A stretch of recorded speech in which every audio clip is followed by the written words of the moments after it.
First, we have public comment. So if you have something, come on up to the podium.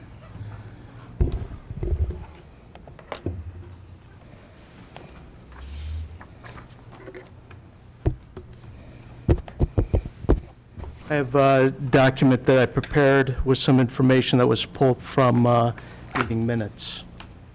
Or not meeting minutes, but the board packet.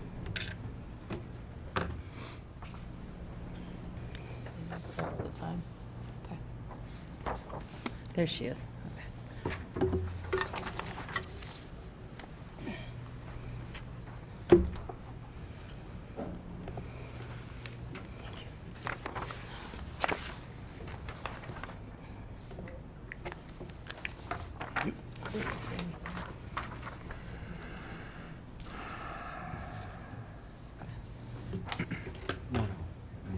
My name is Mark Antockley. I live on 1550 Georgetown Drive in Bloomfield Township. I presented the board members with the document. It has the quarterly financial report. It's for water and sewer. On the report in the board package, July 25, there was listed expenses of $3.571 million.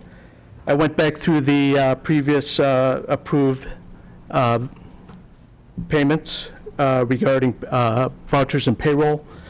And for SACWA and the Oakland County payments, you'll see the dates that the payments were made, the check number and the amounts comes up to just over 3.5 million. I hope the Township Board will redress this issue and give us some numbers that are more consistent with what we would expect, especially considering on the water bill it said the township would be paying over $7 million for operating expenses. So there's only a $70,000 variation between the two items.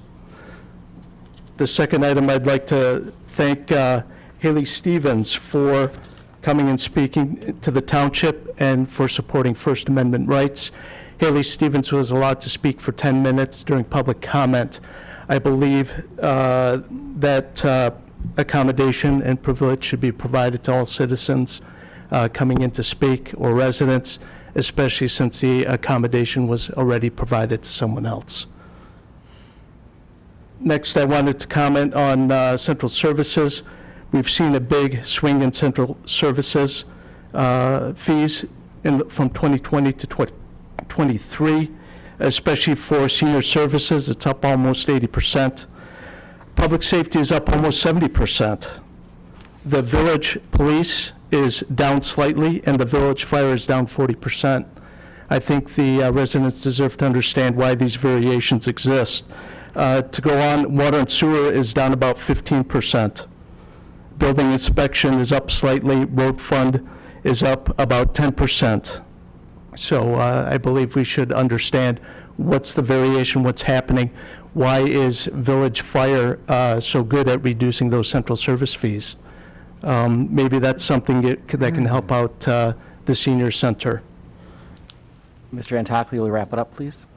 Again, I request an accommodation which was provided to Haley Stevens. That's an elected official bringing information, but thank you very much for your public During comment. public comment Thank you for your and public during comment. the election season, Is there anybody else here to speak? 60 days before. Is there anyone? Come on up. And thank you also to Marcia Gershenson, Chuck Moss, Rosemary Bear, and all the elected officials who make time and understand they can't be an agenda item, but give us all that information. Thank you to all of you if you're watching. Mary Alice Leduc, resident. After violating the public trust by wrapping a public safety increase with a renewal, you now want an increase for the senior center and a renewal of the Safety Path Fund. I say no, and here is why. The township now has $2.6 million in general funds that you will not have to spend as a transfer to public safety. Use these funds to support the Safety Path fixes and the senior center. On the Safety Pass, there are reserve funds that should be used without the need to tap new funds. ADA mandates have been in place for decades. Why weren't compliant sidewalks built in the first place? Why are we spending money to fix what should have been constructed right originally? On the senior center, the 2023 budget is outrageously high, with a 49% increase for salaries and benefits, a 42% increase in contracted services, and a whopping 146% increase in capital improvements, just to name a few of the increases. The fees for residents and non-residents are not coming close to covering the cost to deliver services. We have an administrator with a six-figure salary and a car. Is this necessary? Why are there not more shared services with the Birmingham Senior Group? What does the township do with the fees that you collect from the senior center for services like payroll and IT? There is no annual report on the senior center with data that is important to taxpayers. Why? Other departments provide reports. Elected officials in Bloomfield Township have an endless need to raise and spend taxpayer money without blinking. As a community, we must stop and look at outsourcing functions to Oakland County or private entities, as taxpayers cannot continue to be the piggy bank for the spending whims of employees and trustees. Where is your prudence? Where is your cost cutting? Where is a master plan? Many of you have been in office for decades, yet there are no proposals for cost cutting, only spending. The last master plan expired in 2014, so we have been operating for 8 years with no agreed direction or new plan of action. This must stop. As a community, we need to reevaluate what we can afford to spend money on, where it should be spent, and the timing of change. We cannot continue to do business the way it has been done. We need a new master plan with the input of a wide range of residents for how to operate in a cost-effective manner going forward. Thank you. Is there anyone else here to speak for public comment? Okay, with that, I will close public comment. Before we get into the meeting, I wanted to take a moment of silence.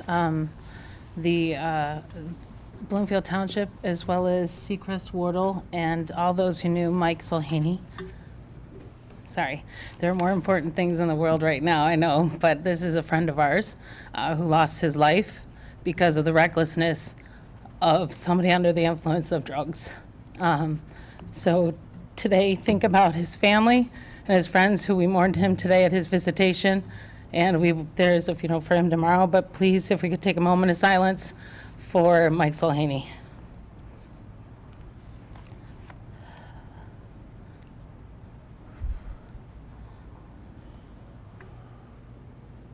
Thank you. Another thing we want to get to before we take on the agenda items is to thank the community. We appreciate everybody who showed up and voted. It was a resounding almost 63% that did come out for the millage vote, and we truly appreciate. Sometimes the loudest voice, you assume is the voice of the majority, and it was good to see that people valued our public safety and came out to vote, and we appreciate that very much.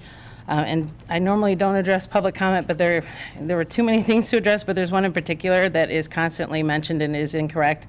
The administrators do not have cars. We were the first administrators ever, although, previous administrators, in fact, even some that ran on another ticket, did have cars. We immediately got rid of that because that obviously was an expense that never should have happened. So thank you to Brian and Martin, who also joined in on the fact that none of us actually have cars. So I know that was said, but just to put that out there, that hasn't existed since 2020 when we started. So thank you so much. And we'll go ahead and start the agenda.